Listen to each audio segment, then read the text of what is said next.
नमस्कार, good morning India. मैं आपके साथ अंकित मिश्रा और आप जुड़ चुके हैं हेलो इंडिया के साथ। बुलेटिन की शुरुआत सबसे बड़ी खबर के साथ। तो दिल्ली में चुनावी बिगुल के साथ तारीखों का ऐलान हो गया है। दिल्ली में आचार संहिता लागू हो गई है। आचार संहिता के चलते कई पाबंदियां देखने को मिलेंगे। तो दिल्ली में 5 फरवरी को होगा मतदान, 8 फरवरी को आएंगे चुनाव के नतीजे यानी रुझान। इन सब के बीच बड़ी जानकारी आपको दे रहे हैं। तो चुनाव से जुड़ी ये बड़ी जानकारी, राजधानी के राजतिलक की तैयारी, जिसमें 5 फरवरी को होगा मतदान और 8 को आएगा रुझान, और इन सब के बीच मिल जाएगी दिल्ली को अपनी नई सरकार।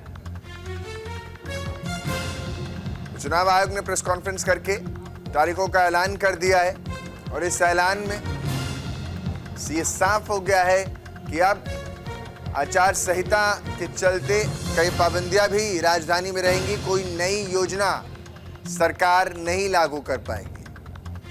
5 फरवरी को राजधानी के लोग कतारों में लगकर अपने अधिकारों का इस्तेमाल मजबूती के साथ करते नजर आएंगे और इन सब के बीच अपनी नई सरकार बनाएंगे। दिल्ली चुनाव से जुड़ी ये बड़ी जानकारी आपको दे रहे हैं। चुनाव के हर अपडेट न्यूज इंडिया सबसे पहले आपको देता रहा है। जैसा कि हमारे सूत्रों ने आपको बताया था 7 से 8 तारीख में चुनाव की तारीखों का ऐलान, ठीक वैसा ही ऐलान भी हुआ। और जिन नामों की लिस्ट भी हमने सबसे पहले आपकी बीजेपी की बताई थी, उनमें से कई नाम पहले लिस्ट में भी आपको देखने को मिला। तो न्यूज इंडिया उन खबरों को सबसे प्राथमिकता और प्रमुखता से दिखाता है जो जन सरोकार से जुड़ी हुई होती है। और यही वजह है कि राजधानी में चुनाव की जो तारीखों का ऐलान हुआ वो भी सबसे पहले आपको हमने ही दिखाया और बताया।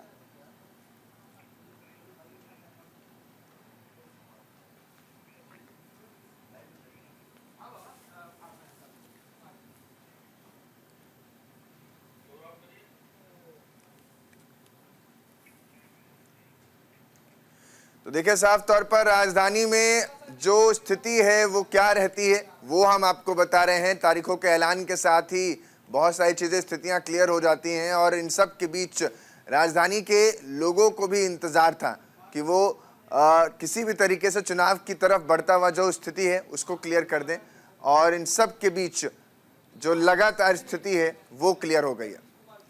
और अब क्या है चुनाव आचार संहिता, अब मैं आपको वो बता रहा हूँ। देश में स्वतंत्र और निष्पक्ष चुनाव कराने के लिए चुनाव आयोग कुछ नियम बनाता है। चुनाव आयोग के इन्हीं नियमों का आचार संहिता कहते हैं, जो आप पढ़ भी पा रहे हैं मेरे इस ओर।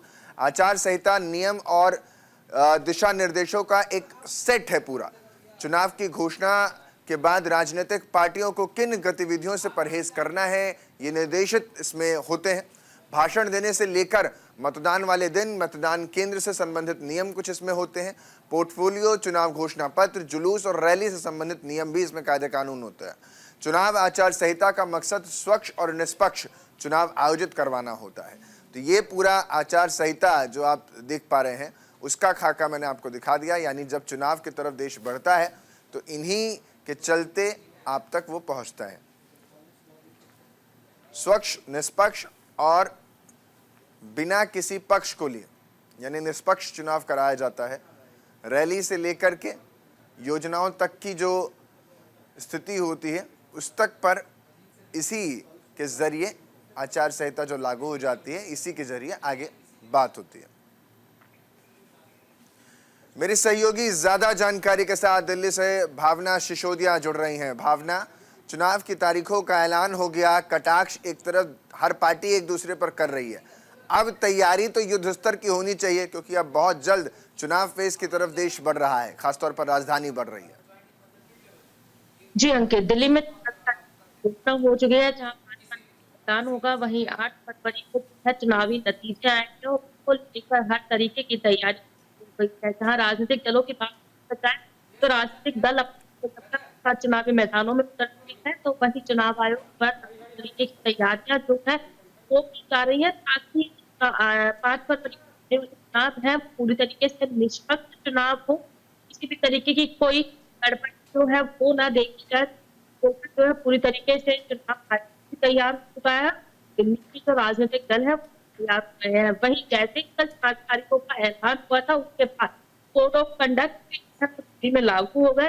मान लीजिए कि एक तरीके से कहा जा सकता है प्रतिबंध जब तक चुनावी नतीजों की घोषणा नहीं हो जाती है वो प्रतिबंध लागू रहेंगे। साथ बता दूं कि कहीं न कहीं जिस तरीके से धन बाँटना या फिर किसी राजनीतिक दल को फायदा दिलाने के लिए पैसे का इस्तेमाल करना कोड ऑफ कंडक्ट में है। अगर किसी राजनीतिक नेता को कहीं न कहीं लोकार्पण वगैरह के लिए जाना है तो वो कहीं न कहीं प्रतिबंध रहेगा। किसी भी कार्यक्रम के लिए जाना होगा उसको लेकर पुलिस को सूचित करना होगा और किसी भी धर्म या जाति के नाम कार्यक्रम करते हुए राजनीतिक नजर नहीं आ सकते हैं। पर जो वोटिंग सेंटर्स है तरीके के आसपास की पोस्टरबाजी जो है वो जाएगी। यानी कि एक कहा जा सकता है कि अब जो चुनावी मैदान है वो तरीके से तैयार हो चुका है, तो कंडक्ट लग चुका है।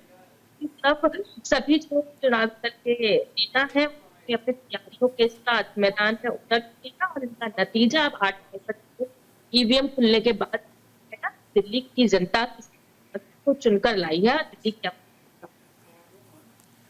ठीक है भावना, आप लगातार हमारे साथ बने रहिए, आपसे आगे भी जानकारी लेंगे। तो